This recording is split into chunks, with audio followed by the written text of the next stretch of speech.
What does it feel like to be you? What does it feel like to be you in different spaces and places, in different rooms, in different buildings, in different conversations, around certain people? This is the invisible architecture of social dynamics. I walk into a certain space. Am I the only woman? Am I the only Black person? Am I the only person who's less than 6 feet tall? You know, am I the only person with whatever other characteristics that kind of congeal and come together to form my self-sense, my self-identity? When I walk into a space, I think of myself a certain way.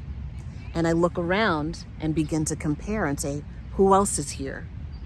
And what does that mean for my safety, for how I'm being perceived, for what I'll be able to do in this space? How am I confined? How am I set free? How am I supported? How am I repressed? How am I held, not held, in the particular spaces I'm in? What are the kinds of conversations that are taking place? Is there a way in for me? What does that make me feel like? What is that like for me? Those are the kinds of questions that become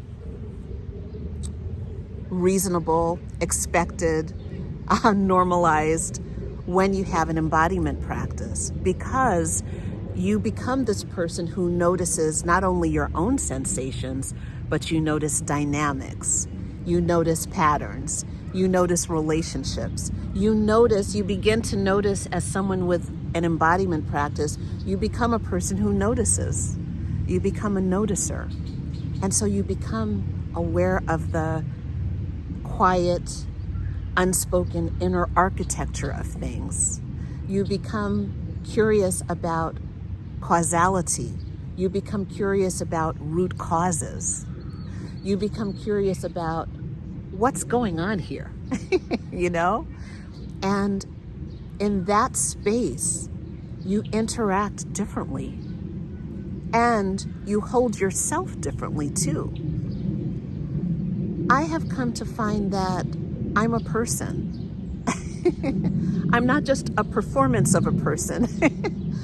I'm not just an artificial performance of a person. I am a person, a real person.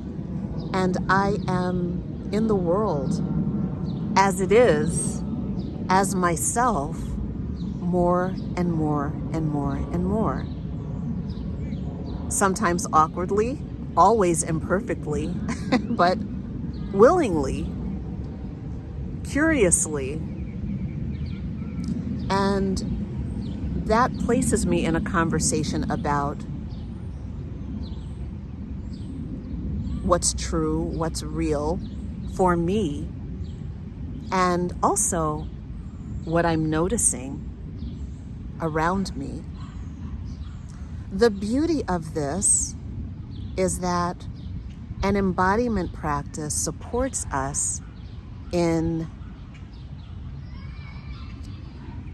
being here, existing, and not having to justify our existence.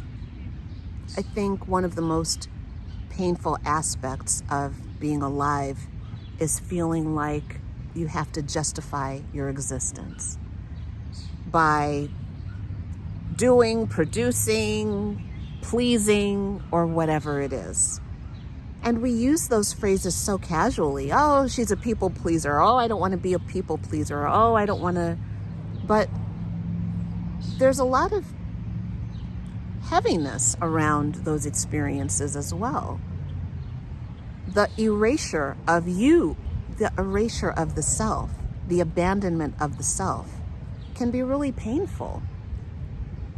And so for me, that's one of the things that's so beautiful about an embodiment practice is it trains me, allows me to make room for my own existence without apology and without justification.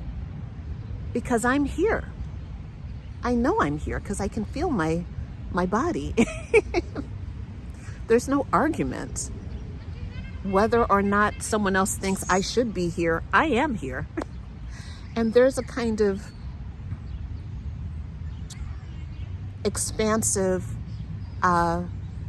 depth to that I hold on to and that I ground myself inside of when I'm doing these very simple, humble, seemingly innocent practices of just